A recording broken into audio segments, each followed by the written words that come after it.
Hai Sob, gimana kabarnya hari ini? Kalau kamu lagi dengerin ini sambil rebahan, duduk di angkot, atau mungkin lagi nyuci piring, terima kasih banyak-banyak pokoknya. Terima kasih karena udah nyementin waktu buat dengerin, buat berhenti sebentar, dan mungkin buat mulai merawat diri. Di episode sebelumnya kita udah ngobrol tentang mengenali rasa lelah, dan pentingnya mengakui bahwa kita butuh istirahat. Nah, hari ini aku ingin ngajakin kamu untuk mulai. Bukan mulai sesuatu yang besar, tapi mulai dari sesuatu yang kecil, yang sederhana, yang bisa kamu lakuin hari ini juga. Kadang, waktu kita pengen sembuh atau merasa lebih tenang, kita suka mikir, aku harus ngubah hidupku total. Atau, aku harus meditasi tiap hari deh. Journaling rutin, olahraga tiap pagi, baca buku-buku motivasi, pokoknya semua. Padahal, tahu nggak Sob? Perubahan nggak harus selalu dramatis. Dan justru yang bertahan lama biasanya bukan langkah besar. Tapi ya, seperti yang kamu kira, langkah kecil yang konsisten. Aku mau cerita sedikit tentang temanku. Sebut saja Melati. Beberapa tahun lalu, dia sempat burnout berat, kerjaan numpuk, hidup berantakan, sampai akhirnya dia ngerasa gak ada semangat buat bangun dari tempat tidur. Awalnya, dia ingin ngerestat hidup, tapi malah makin bingung. Sampai akhirnya, psikolognya bilang, coba mulai dari satu hal kecil yang kamu bisa lakukan tiap hari, walau cuma 5 menit saja. Mendengar saran psikolognya, Melati lalu pilih satu hal, yaitu merapikan tempat tidur setiap pagi. Simpel banget enggak sih? Tetapi sesimpel-simpelnya pekerjaan itu, kadang kita tuh kayak malas sekali. Padahal cuma ngebersihin tempat tidur, tempat untuk kita istirahat, tempat untuk kita tidur setiap malam. Mulai dari kebiasaan kecil itu, Melati mulai bangun lebih pagi, lalu nambahin journaling 3 menit.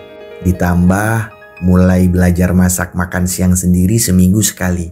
Kemudian belajar bilang enggak ke kerjaan tambahan yang enggak penting. Satu kata yang selama ini Melati hindari dan bahkan dia tidak bisa mengucapkannya. Kata tidak atau enggak. Kamu tahu bahwa semua berawal dari satu hal. Ya, ngebiasain satu kebiasaan kecil tetapi konsisten. Dan itu ternyata menjadi satu titik balik yang perlahan jadi pondasi. Coba deh kamu pikir, hal kecil apa yang bisa kamu lakuin hari ini yang kira-kira bisa bikin kamu merasa lebih baik dari hari kemarin? Minum air putih setelah bangun tidur mungkin? Atau 5 menit tanpa handphone sebelum tidur? Atau jalan kaki keliling kompleks 10 menit? Ditambah menulis satu kalimat tentang perasaanmu hari ini? Atau sekedar bilang ke diri sendiri, kamu udah berusaha, terima kasih ya. Kelihatannya sepele, tapi jangan remehkan dampaknya. Kesehatan mental bukan tentang instan sembuh, tapi tentang rutin merawat, sedikit demi sedikit, hari demi hari. Kamu tahu, dalam psikologi, ini dikenal dengan compound effect. Efek berlipat dari hal-hal kecil yang terus dilakuin.